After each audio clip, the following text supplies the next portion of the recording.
Assalamualaikum warahmatullahi wabarakatuh.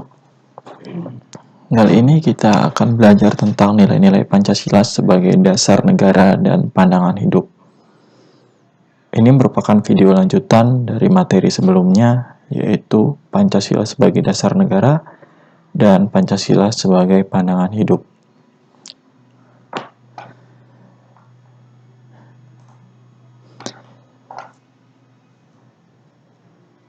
Jadi pada video sebelumnya kita sudah belajar apa sih arti Pancasila sebagai dasar negara, kemudian arti dari Pancasila sebagai pandangan hidup. Jadi Pancasila kita ini merupakan suatu dasar negara yang menjadi pondasi berdirinya negara kesatuan Republik Indonesia sekaligus sebagai ideologi atau pandangan hidup yang berarti cita-cita pedoman warga negaranya itu dari Pancasila. Nah, sekarang kita akan belajar nilai-nilai atau makna di setiap sila yang ada di Pancasila.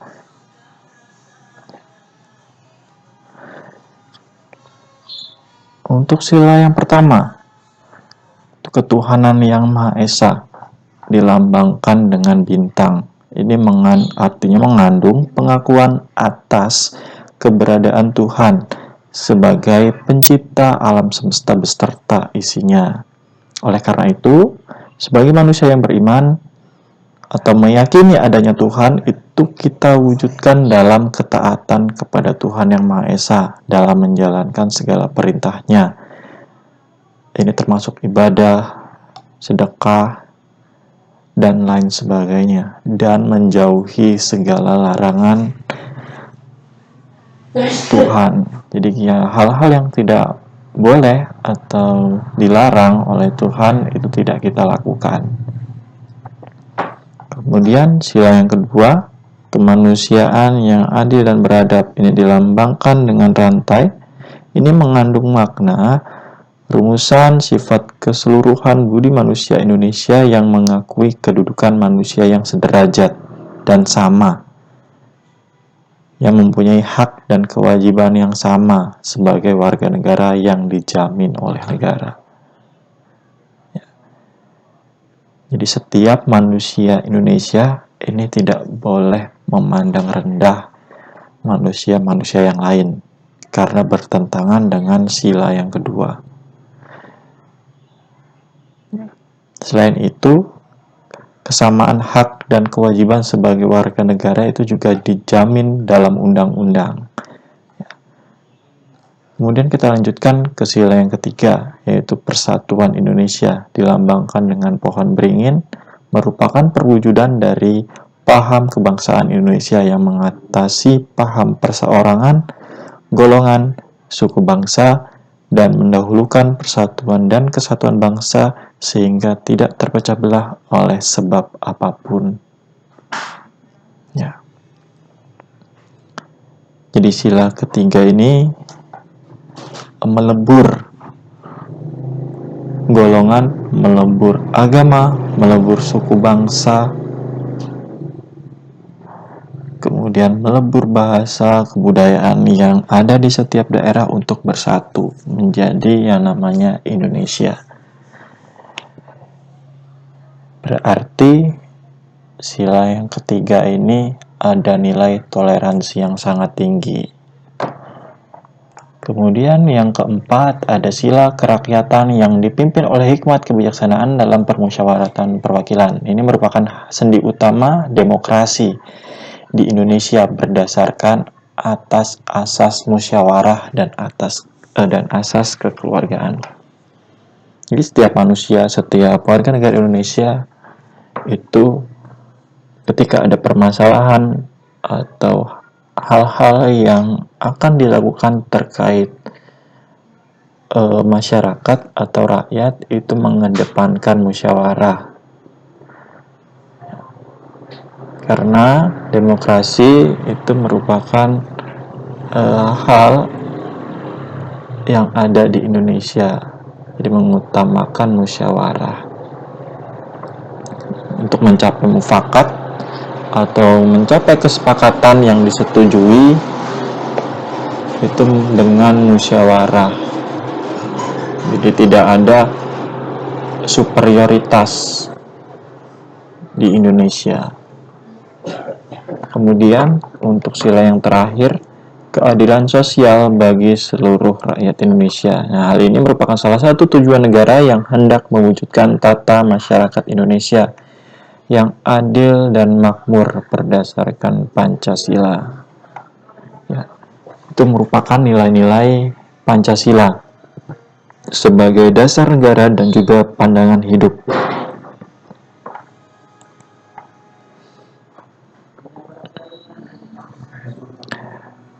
Dari nilai-nilai itu ada beberapa hal yang bisa kita ambil. Yang pertama, semua sila dari Pancasila itu tidak dapat dipisahkan karena Pancasila merupakan satu kesatuan yang utuh dan saling berkaitan.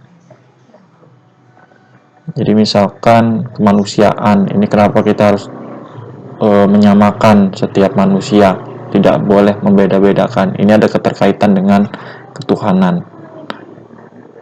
Jadi dalam agama juga tidak boleh membeda-bedakan manusia karena setiap manusia itu sama di mata Tuhan. Nah, itu sebagai salah satu contoh pelaksanaan kenapa Pancasila tidak dapat dilaksanakan secara terpisah-pisah. Kemudian, keberadaan Pancasila yang mampu menyesuaikan diri dengan perubahan dinamika bangsa Indonesia. Jadi Pancasila ini dibuat atau dirumuskan ketika sidang pertama BPUPKI sebelum kemerdekaan Indonesia dan disahkan ketika sidang PPKI yang pertama. Itu di tahun 1945. Sampai sekarang kita sudah hampir 76 tahun menggunakan ideologi Pancasila. Dan ternyata hasil dari musyawarah para pendiri bangsa yang merumuskan dan menetapkan Pancasila, itu Pancasila mampu menyesuaikan diri dengan perubahan zaman di Indonesia. Kemudian, Pancasila sebagai dasar negara dan ideologi negara merupakan kesepakatan para pendiri bangsa yang sudah final karena mampu mempersatukan perbedaan pandangan. Sebagai contoh, perubahan dari ketuhanan dengan menjalankan syariat Islam bagi pemeluk-pemeluknya itu kan diganti. Jadi para pendiri bangsa kita mengesampingkan egonya masing-masing untuk menciptakan persatuan dan kesatuan di Indonesia. Jadi tidak mengedepankan agama mayoritas, akan tetapi agama-agama yang lain juga diakui di Indonesia. Oleh karena itu, sila yang pertama di Piagam Jakarta sebelum disahkan menjadi undang-undang itu diganti menjadi ketuhanan yang Maha Esa. Kemudian salah satu sikap menghargai nilai-nilai Pancasila itu tadi itu adalah dengan cara mempertahankan Pancasila, dengan cara mengamalkan nilai-nilai luhur Pancasila. Nah, ini yang merupakan tugas atau PR kita sebagai warga negara Indonesia. Jadi kita harus mempertahankan Pancasila itu dengan cara apa? Mengamalkan nilai-nilai yang ada di Pancasila. Nah, kalau kita tidak mampu untuk mempertahankan Pancasila ini, tidak mampu untuk menerapkan nilai-nilai luhur Pancasila ini, berarti kita sudah menghancurkan atau merusak fondasi negara kita. Kalau fondasinya rusak, itu diibaratkan sebuah bangunan juga. Fondasi rusak, pasti bangunan di atasnya itu akan rusak juga. Nah, ini perlu kita tanamkan di setiap diri warga negara Indonesia. Kita mencintai Indonesia, kita berarti harus mempertahankan Pancasila agar Indonesia ini tetap utuh dan bersatu. Sekarang kita lihat butir-butir pengamalannya seperti apa. Kita mulai dari yang sila pertama, ketuhanan yang Maha Esa. Pengamalan butir-butir Pancasila yang pertama di ketuhanan yang Maha Esa Itu ada bangsa Indonesia menyatakan kepercayaan dan ketakwaannya terhadap Tuhan Yang Maha Esa. Bangsa Indonesia ini merupakan rakyat Indonesia, jadi orang-orangnya ini menyatakan kepercayaannya dan ketakwaan. Ini berarti kita harus melaksanakan perintah Tuhan dan menjauhi perintah Tuhan. Kemudian yang kedua, manusia Indonesia percaya dan takwa terhadap Tuhan Yang Maha Esa sesuai dengan agama dan kepercayaannya masing-masing menurut dasar kemanusiaan yang adil dan beradab. Ini sebagai salah satu contoh yang saya sebutkan tadi, kalau Pancasila itu tidak bisa dijalankan atau dilaksanakan secara terpisah. Kemudian yang ketiga, mengembangkan sikap hormat, menghormati, dan bekerja sama antara pemeluk agama, penganut kepercayaan yang berbeda-beda terhadap Tuhan Yang Maha Esa. Jadi ada sikap toleransi. Kita saling menghormati pada pemeluk agama yang berbeda dari diri kita. Kemudian membina kerukunan hidup di antara sesama umat beragama. Kemudian poin kelima, agama dan kepercayaan terhadap Tuhan Yang Maha Esa adalah masalah yang menyangkut hubungan pribadi manusia dengan Tuhannya. Jadi kita tidak boleh ikut campur. Kemudian mengembangkan sikap saling menghormati, kebebasan menjalankan ibadah sesuai dengan agama dan kepercayaannya masing-masing. Ini berarti kita tidak boleh mengganggu ibadah pemeluk agama yang berbeda dari kita. Jadi saling menghormati. Ini bebas menjalankan ibadah karena hal ini juga dijamin oleh undang-undang bahwa setiap warga negara Indonesia itu wajib memeluk salah satu agama dan bebas menjalankan kepercayaan atau agamanya itu, serta kita tidak boleh memaksakan suatu agama dan kepercayaan terhadap Tuhan Yang Maha Esa kepada orang lain. Jadi kita tidak boleh memaksakan, kamu harus ikut agama saya paling benar. Itu tidak boleh, karena warga negara Indonesia itu bebas memilih agama yang dia hendaki. Oke, kemudian pengamalan berikutnya di sila yang kedua, kemanusiaan yang adil dan beradab. Ini mengakui dan memperlakukan manusia sesuai dengan harkat dan martabatnya sebagai makhluk. Jadi sebagai ciptaan Tuhan Yang Maha Esa. Jadi setiap ciptaan Tuhan Yang Maha Esa itu adalah sempurna. Jadi kita tidak boleh memandang rendah atau membeda-bedakan diri kita dengan orang lain. Padahal kita itu sejajar, kita mempunyai harkat, derajat, dan martabat itu sama selaku makhluk atau ciptaan Tuhan. Kemudian mengakui persamaan derajat, persamaan hak, dan kewajiban hak asasi setiap manusia tanpa membeda-bedakan suku, keturunan, agama, kepercayaan, jenis kelamin, kedudukan sosial, warna kulit, dan sebagainya. Kemudian mengembangkan sikap saling mencintai sesama manusia, sikap saling tenggang rasa dan tepas selera, atau tepas selera ini berarti kita juga bisa merasakan, misal kalau ada orang kesusahan, kita juga merasakan kesusahan itu dan kita bantu. Itu yang namanya tepas selera. Kemudian mengembangkan sikap tidak semena-mena terhadap orang lain, menjunjung tinggi nilai-nilai kemanusiaan, kemudian gemar melakukan kegiatan kemanusiaan, berani membela kebenaran dan keadilan. Bangsa Indonesia merasa dirinya sebagai bagian dari seluruh umat manusia. Jadi tidak hanya di Indonesia, melainkan seluruh umat manusia yang ada di bumi. Dan mengembangkan sikap saling menghormati dan bekerja sama dengan bangsa lain.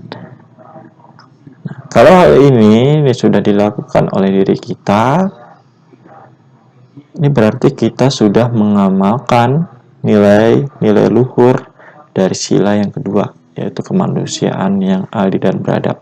Kita lanjutkan sila yang ketiga, yaitu persatuan Indonesia. Kita mampu untuk menempatkan persatuan, kesatuan, serta kepentingan dan keselamatan bangsa dan negara sebagai kepentingan bersama di atas kepentingan pribadi dan golongan. Sanggup dan rela berkorban untuk kepentingan negara dan bangsa, mengembangkan rasa cinta kepada tanah air dan bangsa, mengembangkan rasa kebanggaan dan berkebangsaan dan bertanah air Indonesia, memelihara ketertiban dunia yang berdasarkan kemerdekaan, perdamaian abadi, dan keadilan sosial. Kemudian poin yang keenam, mengembangkan persatuan dan kesatuan Indonesia atas dasar Bhinneka Tunggal Ika. Dan memajukan pergaulan demi persatuan dan kesatuan bangsa. Jadi, penerapannya kita harus mementingkan persatuan Indonesia. Jadi kita mementingkan kepentingan negara. Kita tidak boleh mengutamakan kepentingan diri sendiri, apalagi ketika negara kita ini dalam keadaan genting, bukan hanya dari segi militer, melainkan contohnya seperti sekarang di masa pandemi, kita tidak boleh egois. Jadi kita harus memikirkan orang-orang atau warga negara Indonesia yang lain, penduduk Indonesia yang lain. Jadi kalau kita ada anjuran untuk memakai masker, ya sudah, pakai saja masker itu. Itu merupakan salah satu bentuk persatuan Indonesia. Jadi kita tidak boleh egois, mentang-mentang kita sehat, terus kita berkeliaran, kelihatannya saja kita sehat.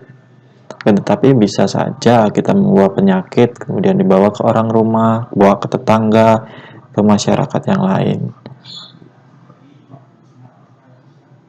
Nah, itu contoh penerapan di era sekarang. Kemudian kita juga tidak boleh membeda-bedakan suku bangsa di Indonesia. Jika perlu kalian ketahui, suku bangsa di Indonesia itu kurang lebih ada ratusan, kurang lebih 600 atau 800 ya. 800 atau 800 lebih suku bangsa yang ada di Indonesia. Kita tidak boleh membeda-bedakan mereka. Kita sama dengan mereka.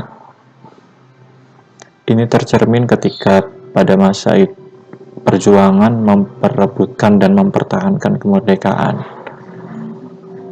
Ini setiap warga negara Indonesia itu mengesampingkan hal itu. Mereka tidak memperdulikan dari suku bangsa apa, orang mana, itu tidak peduli.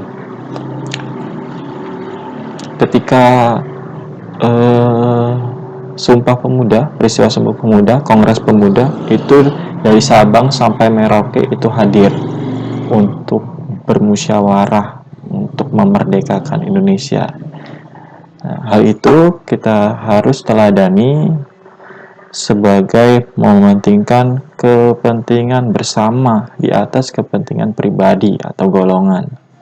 Ya, itu nilai-nilai luhur di sila yang ketiga. Kemudian sila keempat, kerakyatan yang dipimpin oleh hikmat kebijaksanaan dalam permusyawaratan perwakilan. Sebagai warga negara dan warga masyarakat, setiap manusia Indonesia mempunyai kedudukan, hak, dan kewajiban yang sama.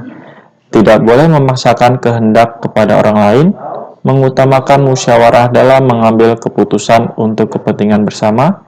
Musyawarah untuk mencapai mufakat diliputi oleh semangat kekeluargaan, menghormati dan menjunjung tinggi setiap keputusan yang dicapai sebagai hasil musyawarah. Dengan iktikad baik dan rasa tanggung jawab menerima dan melaksanakan hasil keputusan musyawarah. Di dalam musyawarah diutamakan kepentingan bersama di atas kepentingan pribadi dan golongan. Musyawarah dilakukan dengan akal sehat, sesuai dengan hati nurani yang luhur. Keputusan yang diambil harus dapat dipertanggungjawabkan secara moral kepada Tuhan Yang Maha Esa, menjunjung tinggi harkat dan martabat manusia, nilai-nilai kebenaran dan keadilan, mengutamakan persatuan dan kesatuan demi kepentingan bersama. Dan yang terakhir, memberikan kepercayaan kepada wakil-wakil yang dipercayai untuk melaksanakan permusyawaratan. Kalau kita lihat poin A sampai J, dari pertama sampai ke 10, ini sebagai warga negara, poin pertama, kita memiliki kedudukan, hak, dan kewajiban yang sama. Ketika ada permasalahan, kita mengedepankan musyawarah. Kalau kita sudah melakukan musyawarah dari beberapa pihak yang ada masalah dan dicapailah kesepakatan atau mufakat, ini mufakatnya harus menghormati dan menjunjung tinggi. Jadi pihak yang disetujui pendapatnya atau pihak yang tidak disetujui pendapatnya ini harus sama-sama menghormati setiap keputusan yang sudah dimusyawarahkan tadi. Nah, dan hasil musyawarah ini tidak boleh bertentangan dengan moral ini. Tuhan Yang Maha Esa, menjunjung tinggi harta dan martabat manusia, dan seterusnya. Kemudian, memberikan kepercayaan kepada wakil-wakil yang dipercayai. Jadi sebagai contoh, wakil-wakil yang dipercayai ini contohnya adalah anggota DPR, baik itu DPRD maupun DPR RI, dan juga anggota DPD. Ini mereka di gedung DPR MPR itu melaksanakan permusyawaratan untuk apa? Tujuannya adalah untuk Indonesia, untuk persatuan, dan untuk rakyat Indonesia. Itu.